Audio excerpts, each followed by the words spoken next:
Doctor doctor அட, ஏங்க சத்தம் போட்டுக்கிட்டே வரீங்க? டாக்டர், நேத்து நீங்க என்னோட ஸ்கேன் ரிப்போர்ட்டை பார்த்துட்டு எனக்கு கிட்னில கல் இருக்குன்னு சொல்லிட்டீங்க. எனக்கு அதுல இருந்து தூக்கமே வர மாட்டேங்குது டாக்டர். அது மட்டும் இல்ல டாக்டர், வழியில என்னால நடக்க கூட முடியல டாக்டர். ஓ, அது வாங்க. அது ஒன்றும் பிரச்சனை இல்லையே, ஆப்ரேஷன் பண்ணா சரியாயிடும். நீங்க தான் சொத்து எக்கச்சக்கமா வச்சிருக்கீங்களே, அப்புறம் எதுக்கு நீங்க வருத்தப்படுறீங்க? சொத்து எக்கச்சக்கமா இருந்து என்ன பிரயோஜனம் டாக்டர்? கிட்னில கல் இருக்கே. ஒன்றும் பிரச்சனை இல்லை, ரெண்டையும் கரைச்சிடுவோம். அது சரி, ஜெனரல் வார்டில் இருக்க விரும்புறீங்களா இல்ல ஸ்பெஷல் வார்டில் இருக்க விரும்புறீங்களா? நான் எங்க வேணாலும் இருக்கேன் டாக்டர், ஆனா நான் உயிரோட இருக்கணும். இங்க பாருங்க, டோன்ட் வரி, ஆபரேஷன் முடிஞ்சு நீங்க வீட்டுக்கு நடந்தே போகலாம். என்ன டாக்டர் சொல்றீங்க? அப்போ ஆட்டோக்கு கூட என்கிட்ட காசு இருக்காதா டாக்டர்? அட, அது இல்லைங்க, ஆபரேஷன் முடிஞ்சு உங்க வலியெல்லாம் சரியாகி உங்களால் நல்லா நடக்க முடியும்னு சொன்னேன். சரிங்க டாக்டர், அப்ப நான் இன்னைக்கே அட்மிட் ஆயிடுறேன். நெக்ஸ்ட் பேஷண்ட் வாங்க.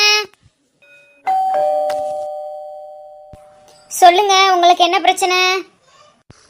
வாழ்க்கையே பிரச்சனை தான் டாக்டர். அந்த பிரச்சனை எல்லாம் இருக்கட்டும், நீங்க இப்ப என்ன பிரச்சனைக்கு வந்திருக்கீங்க அத சொல்லுங்க.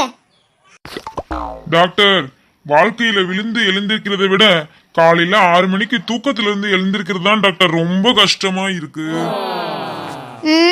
சரி, இப்ப அதுக்கு என்ன பண்ணலான்றீங்க? என்ன டாக்டர் இப்படி சொல்றீங்க?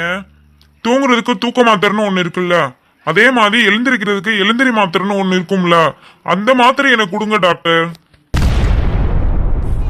ஓகே ஓகே, நர்ஸ் அந்த எழுந்திரி மாத்திரை எடுத்து இவர் கொடுங்க. Okay sir. எங்க இருந்து கிளம்பி வராங்கன்னே தெரியலையே, இன்னும் மீதி நேரம் எப்படி போகுதுன்னு தெரியலையே. அதான் நான் இருக்கேன்ல. ஏமா சும்மா இருமா, நீ வேற. நெக்ஸ்ட் பேஷண்ட் வாங்க. வாங்கய்யா. சொல்லுங்கய்யா, என்ன பிரச்சனை உங்களுக்கு? டாக்டர், நீங்க பல்லு எடுப்பீங்களா? அது சரி, உங்களுக்கு தான் பல்லே இல்லையே, நீங்க ஏன் பல்லு எடுக்கிறத பத்திலாம் கேக்குறீங்க?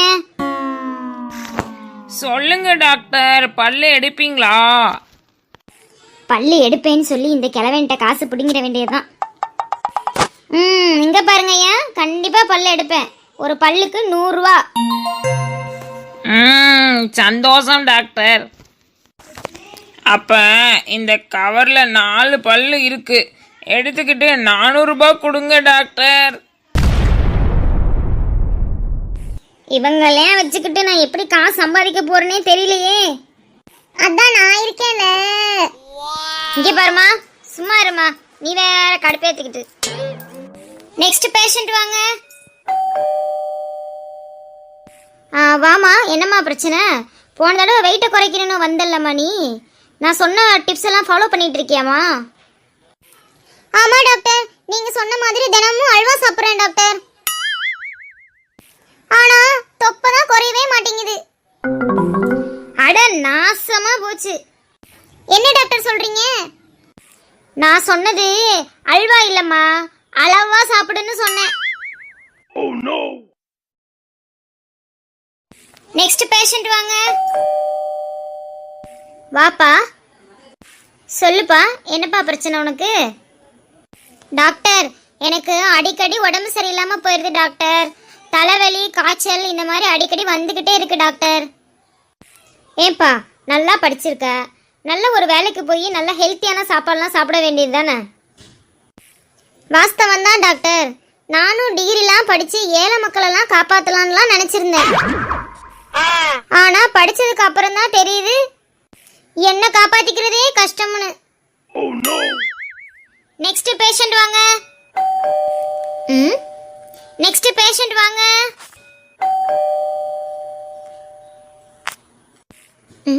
என்ன யாரையுமே காணோம்? அதான் நான் இருக்கேன்ல. அம்மா சும்மா இருமா. ஐயய்யய்யய்ய இவ ஒருத்தி வர்றதுங்கெல்லாம் லூசுனா இங்க இருக்கவே அதுக்கு மேலயா இருக்கும் போல இருக்கு. வாங்க வாங்க. சொல்லுங்க, என்ன பிரச்சனைங்க உங்களுக்கு? டாக்டர், எனக்கு ஒரு டவுட், அதை கேட்கறதுக்காக தான் வந்தேன். ஓ அப்படிங்களா, சரி சரி கேளுங்க. டாக்டர், போன மாசம் 65 கிலோ இருந்தேன், இப்போ 70 கிலோ இருக்கேன். சரி, இப்போ அதுக்கு என்ன பண்ணணும்ன்றீங்க? இல்ல டாக்டர், இப்போ வெயிட் போட்டிருக்கேன், ஆனா நான் போட்டிருக்க ட்ரெஸ்ஸோட சைஸ் மாறவே இல்லை டாக்டர். அதான் டாக்டர் ரொம்ப டவுட்டாவே இருக்கு. ஓ அதுவா, ட்ரெஸ் சைஸ் மாறலனா அப்ப கண்டிப்பா உங்க அறிவு தான் அங்க வளர்ந்துருக்கும். நீங்க கண்ணாடி பார்க்கலையா? உங்க மண்டை சைஸ் பார்த்தாலே உங்களுக்கே தெரியுமே. இப்போ எனக்கு புரிஞ்சிருச்சு டாக்டர். Thank you doctor. ஏய் இருப்பா, ஃபீஸ் கட்டிட்டு போப்பா. எங்கப்பா போற? அதான் நான் இருக்கேன்ல. அரை மண்டலங்களா இருக்குங்க. இவங்கள வச்சு நான் எப்படி ஹாஸ்பிடல் நடத்த போறேனோ? இங்க பாருமா, என் பொறுமையை ரொம்ப சோதிச்சிட்டு இருக்க. என்ன பாக்குறீங்க? சேனலை சீக்கிரமா சப்ஸ்கிரைப் பண்ணிடுங்க. நெக்ஸ்ட் பார்ட் இதை விட சூப்பரா இருக்கும். ஸோ மறக்காம பாருங்க. சேனலுக்கு ஒரு லைக் கொடுத்துருங்க. பாய்.